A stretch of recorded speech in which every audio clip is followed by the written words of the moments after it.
10 Spy X Family Easter eggs or secrets you may have missed. Every so often, you may notice Loid or Anya messing with something that stands out. For example, full color, pristine photos. You actually do see Loid, Anya, and Yor taking photos a couple of times. And let's just say those photos aren't like your new overpriced iPhone 14. They're ginormous. You can be sure that some Super 007 spy tech was available, but nothing that'll give you this quality, caught on 4K. Speaking about photos, you actually see Loid going into a photo booth, notably one that gives you a picture in 3 minutes. Is this some Doctor Who tech? Related to this, did you notice Anya watching full pristine the Spy Wars anime, or should I say cartoons, on TV? I was actually willing to give this a pass until they actually show a VCR and recorder playing this cartoon back on TV.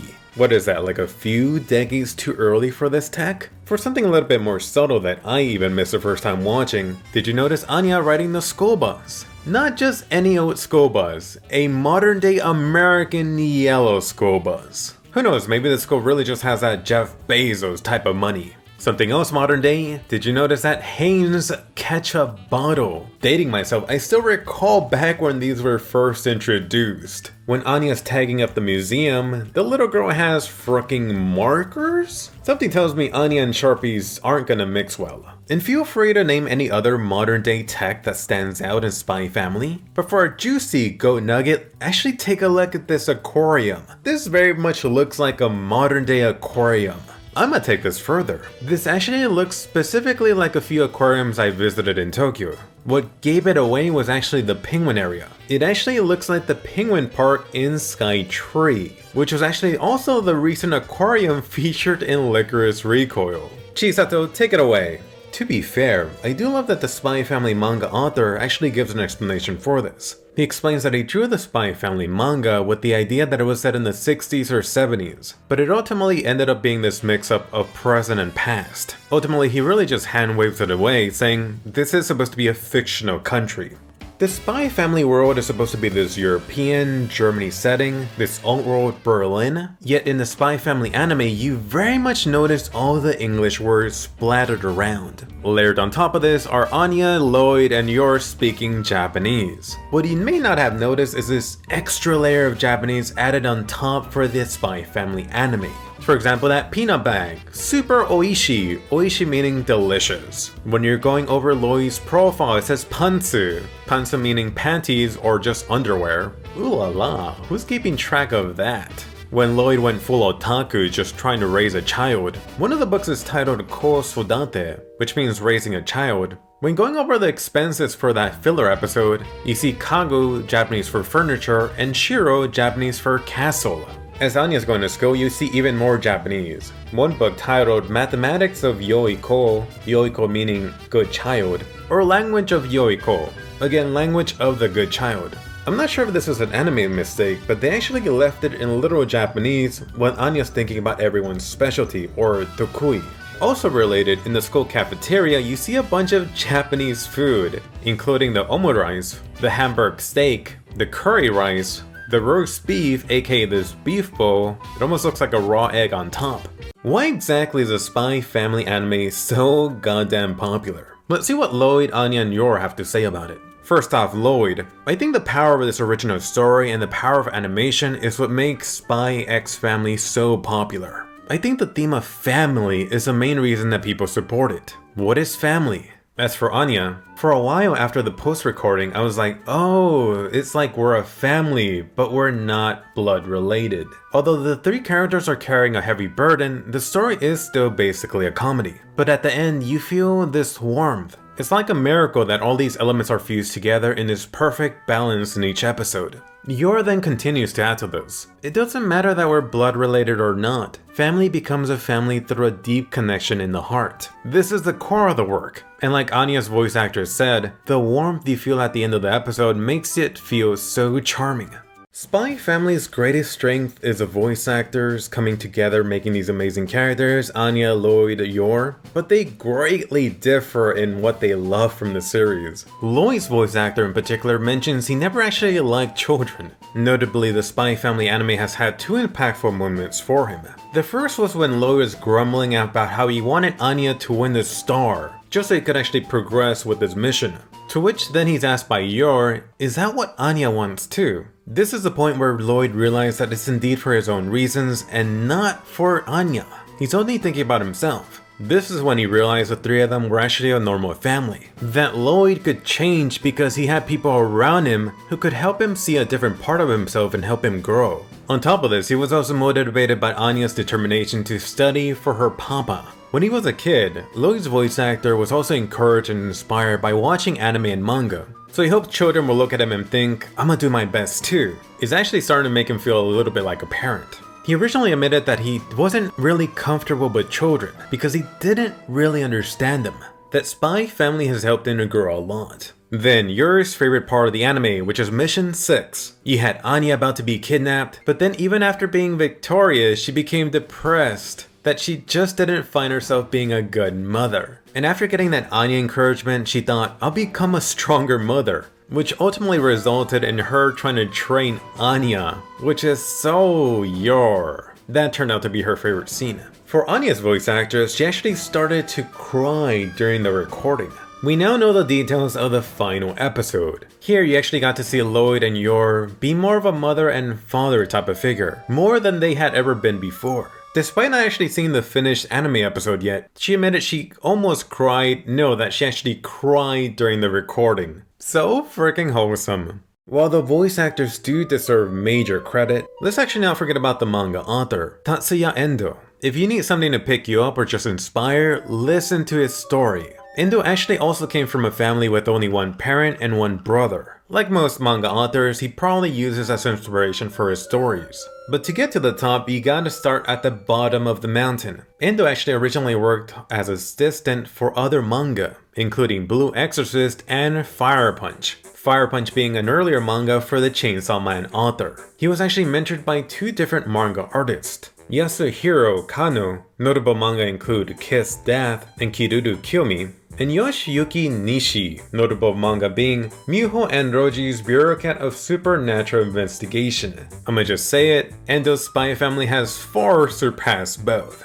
Since 2000, Endo has had several one-shot manga, including Gekka Bijin and Witch Craze. Gekka Bijin and Tresta went on to become long-running series, but unfortunately both of them got cancelled. You know, low readership. Interestingly, at the beginning of his career, Endo published much more mature stories. For example, focusing on serial killers or witch hunting. It was then that his editor Lin encouraged Endo to come up with this much more bright and cheerful manga. They actually began planning for the series that would feature in Shonen Jump plots. This new manga would combine what were the strengths of Endo's previous works. In 2018, that one-shot manga became I Spy, which really became the foundation for the current Spy Family manga and anime. The long-running Spy Family manga went on to debut the following year, 2019. You gotta love that just for a lot of manga artists, one of their inspiration has been Akira Toriyama. I'm sure Endo was just over the moon after seeing the Dragon Ball references in the anime. Spy Family is actually one of the more interesting anime creations because it's a collab between two major studios. The former Attack on Titan, Vivi Studio Wit, and Cloverworks, recently My Dress Up Darling and Shadow House. Don't talk to me about One Direct Priority. And The Promised Neverland Season 2 never happened. There are quite a few challenges when it comes to doing anime studio collabs. The producer actually revealed that it's unprecedented for Toho to work with another animation studio. Toho and Aniplex being the parent companies. But thankfully it was the charm of both studios that brought out the strength of Spy Family. According to Cloverworks, they're really good at creating cutting-edge and emotional animation, that they create highly emotional works that will stick in the minds of all their viewers watching anime.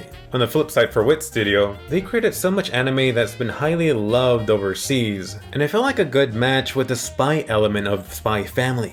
For something juicy, just know that the odd number episodes are actually handled by Wit Studio, and the even episodes are handled by Cloverworks, although other aspects like the cinematography and backgrounds are a joint effort. But keep in mind, even though with Spy Family, Wit Studio and Cloverworks are the main two anime studios, other studios like Madhouse are also supporting the production.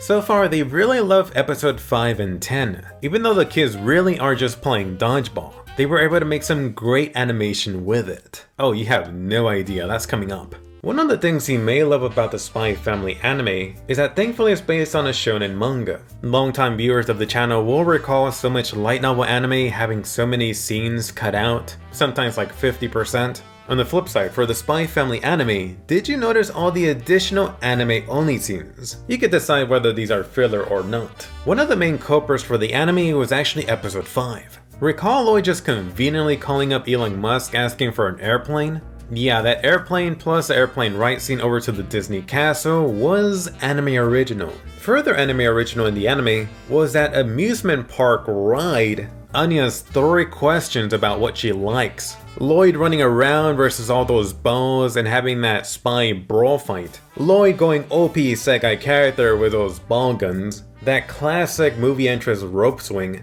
The awesome Frankie bro donning the cape and claws. And the old school Disney inspired fireworks scene. Not gonna lie, it actually makes the manga version kinda suck by comparison. Did you hate or love this type of filler? Did you even realize? The second most notable anime filler is in episode 10, the dodgeball episode. Did you love those Dragon Ball Z references? Cause what studio just mentioned they surely did. Not gonna lie, I do think these anime filler scenes really fleshed out the anime much more. Gave you much more to love. While I do love the Spy Family anime, and I do really mean love, it may be in my top 10 anime of the year, let's not actually sleep on the manga. Not only does the manga include bonus chapters or missions that don't make it into the anime, there's also Frankie's secret files. For example, you actually get to see the early designs. Frankie at one point may have actually been thought of to be included with the family. Perhaps Anya's stand-in uncle. But come on, at this point he really is Anya's babysitter. The early Loid design actually looks like designs from the previous Endo's manga. Fun fact too, you actually get Loid's official weight and height. Does bro lift? Some other early designs include the early uniform designs, including some of Anya's classmates and the school staff. Perhaps one of my favorite bonus missions is Anya at the pool, but you might want to turn away from this part, which is really just Anya listening to all the kids and how they just peed in the pool. Good thing that water doesn't change colors. For the questionable sister-loving Yuri, early designs of this guy actually make him look like a knockoff Eren Yeager. Let's not talk about the dream picture of Yuri shocking Loid. So how are you enjoying the Spy Family anime being censored? And no, I'm not talking about Mr. Pooh censoring anime in China. I'm talking about what you're watching weekly on Crunchyroll or some other sites. For example, Anya becoming that chew toy, or how about getting her neck sliced? Gotta love that it's freaking Yor imagining this. So whether it's actually censoring or the anime really just toning this down to appeal to more people, Yor really has been the main one hit. For example, her going Terminator mode in that hotel. In the anime it was mostly dark, but in the manga you could clearly see all of these mofos' faces. And this is something that continuously happens throughout the manga. And since I know you're wondering, Mr. 007 Loid didn't get off. Recall him just slamming that guy's face into the concrete? Bro's gotta find a dentist after that one. Do you prefer this more toned down, clean version of the anime? So I hope you enjoyed this. Definitely check out all the hidden Easter eggs in the Chainsaw Man opening. Happy Christmas, eat some KFC, and I'll see you guys later.